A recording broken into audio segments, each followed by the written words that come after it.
It started when we called out to the stars, into the darkness.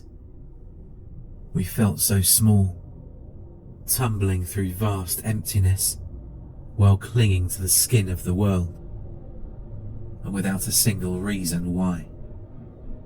We were curious, yes, but ultimately, I think we were just terribly frightened. And we were young, so very young.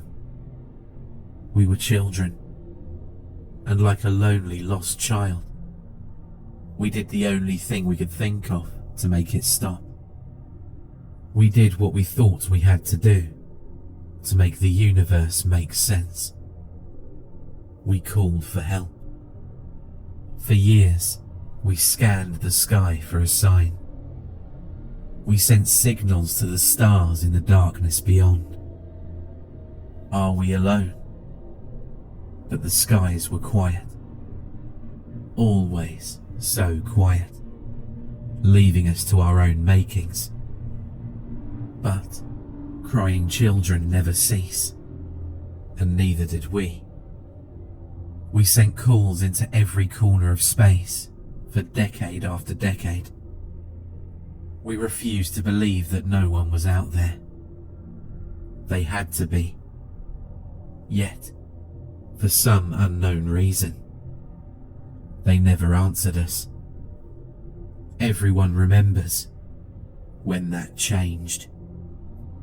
Scientists picked up what sounded like static interference that continued on for over an hour. It consisted of unintelligible screeching and buzzing sounds that continued without pause.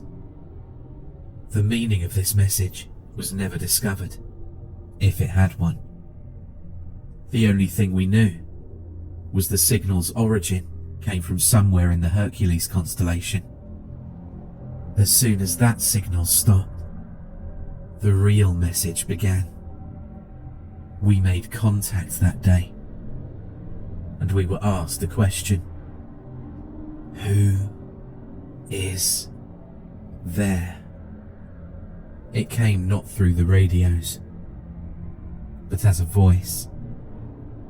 A voice inside all of our heads asked the question to all of us. I heard it. My wife heard it. The young and the old heard it. Even the deaf heard it. Everyone, everywhere, heard this voice whisper that question in their heads, in every language on earth. I remember it almost too clearly. It asked in that familiar, yet indescribable voice that's always there in my mind. It was like one of my own thoughts had gone rogue and decided to speak directly to me. The world seemed to stop as everyone listened for what came next. Where are you? The heavy question seemed to linger in our minds for hours afterwards, and then for days, and then for weeks. That day changed everything. There were the doubters from the very beginning, and the holy ones who claimed that God had spoken to all of us, and that the time to repent was now. There were those who claimed they'd heard nothing, and those who'd claimed that the aliens had given them their own secret messages. And, of course, there were those that truly believed that we'd been contacted for the first time by an extraterrestrial race like us. One ready to communicate. Ready to lead us out of the dark. We were wrong. We never made contact with alien life. At least, nothing comprehensible or discernible to human understanding. The stars are vast, and in their vastness, our voices had touched the ears of something truly incomprehensible. Something hungry and malevolent. The voice. We realized our mistake when the ground started to groan. Beneath our feet, everywhere, the ground seemed to moan. The muffled sound shook through the dust and dirt below us. No one knew what was causing it, at least, not until the calls started coming in. The graveyards were screaming. All at once, the dead had started screaming. Every deceased man, woman, and child was turning in their graves. All the animals did so too. Every dog, every cat, everything that had ever walked this earth. The cries of ancient whales shook the seas, and the shrill screeching of birds echoed in the forests. The caskets shook, and the morgues howled. The voices stopped altogether. In an instant, leaving the world in an amplified silence. In their absence, a new sound filled the air. The voice returned. I hear you. It came as a whisper from behind. An ominous, yet oddly playful presence that felt so close, but was truly still so far away. It let us breathe in the silence for a minute, before it made us a promise. It was a promise we all knew to be true. I am coming. With that, the voice was gone, and the air was again filled with screams. This time, they were from the living. After the voice had gone, we were left to our own devices. Millions panicked, and rightfully so, as chaos took hold of the streets. Many would die in the violence and the gunfire of that night. They would be known as the raptured before long, and the rest of us were the condemned. We could only wait. The screaming dead was only the first of the side effects that we felt as the voice approached. The closer it got, the more we felt it. That first night after the screaming, we noticed the stars bleed for the first time. A section of the western sky had turned black, blacker than the night. It was only truly visible because of the ring of stars around it. The light from those stars had turned red, and they seemed to bleed across the sky like food colouring dropped into water. Their light swirled and flowed all around the edge of some unseen mass. I knew then that I was staring into the face of the voice. Our scientists claimed that nothing was there, and that their radar and scans always came up empty. Their telescopes could see nothing but darkness in that section of space.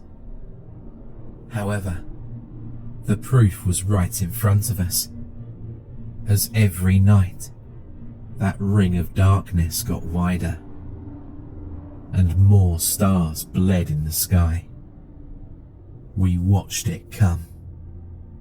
As each night passed, the black spot would widen, and more stars would distort and bleed around it. During the day, a new hell would greet us. The side effects worsened. The day always brought something new. I'm sure that most of what happened will go untold and unknown. The animals started disappearing. All of them. No tracks, traces or bodies were left behind. Pets would run away, some violently so. They all retreated, never to be seen again.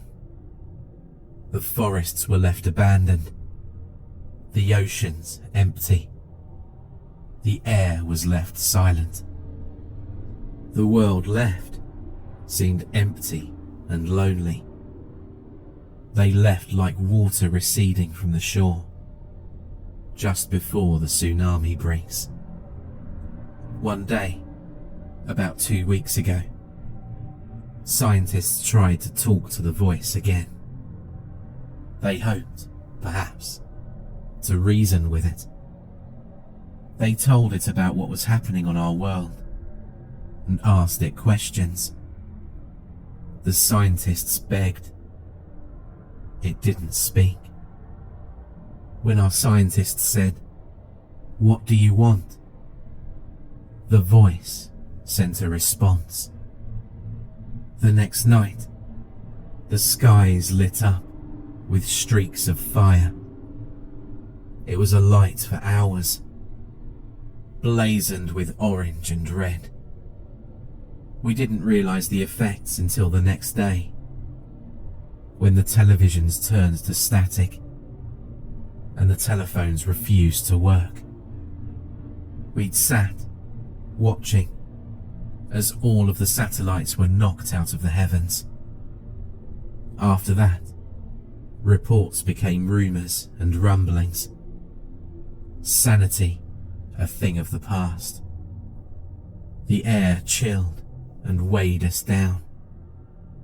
The voice was nearly here, and everyone felt it.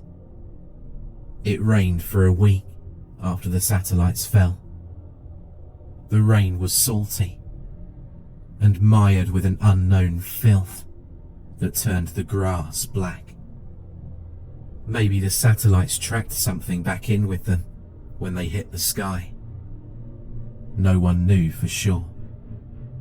All we know is it fell from the clouds black as charcoal that blotted out the sun, like liquid ash.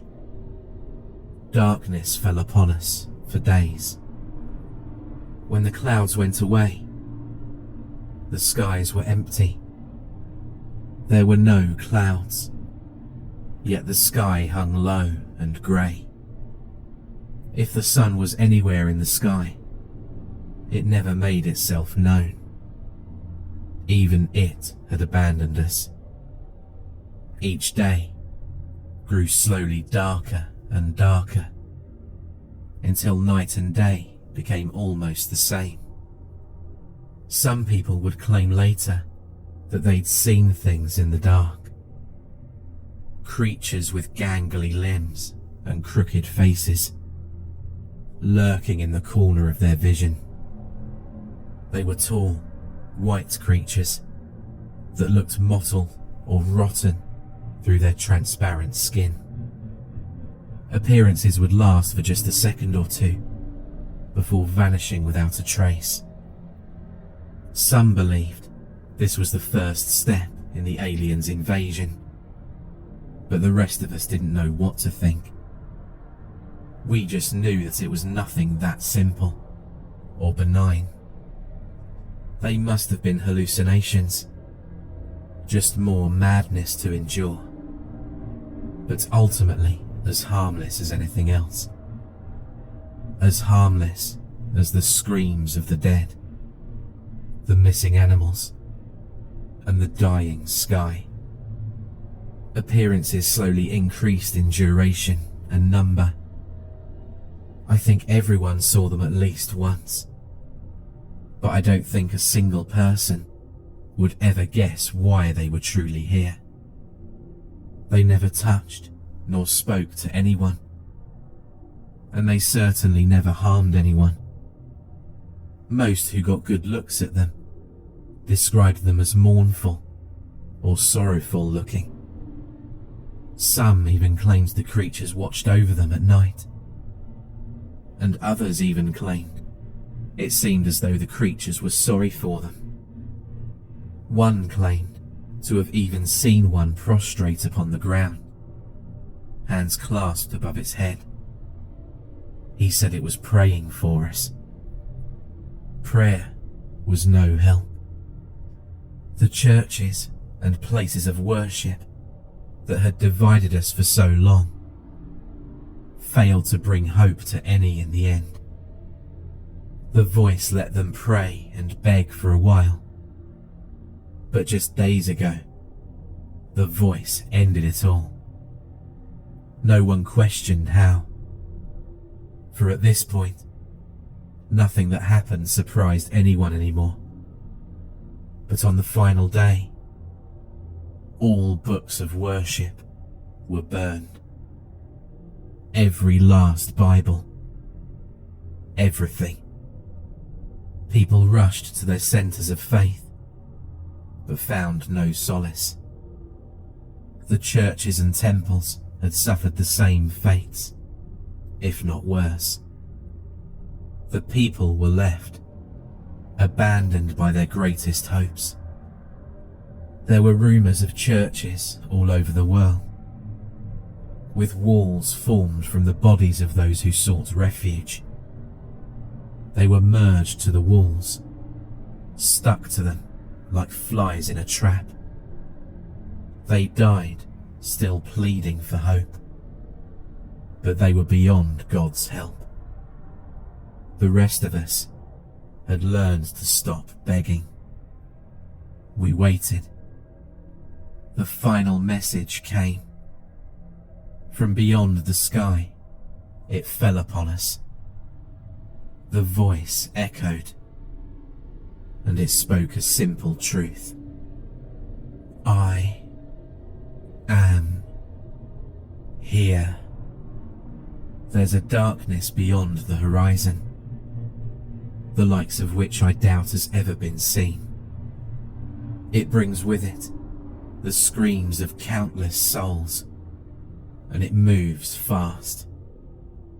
The stars are dying now, and I know they'll never be seen again. The light is dying so fast.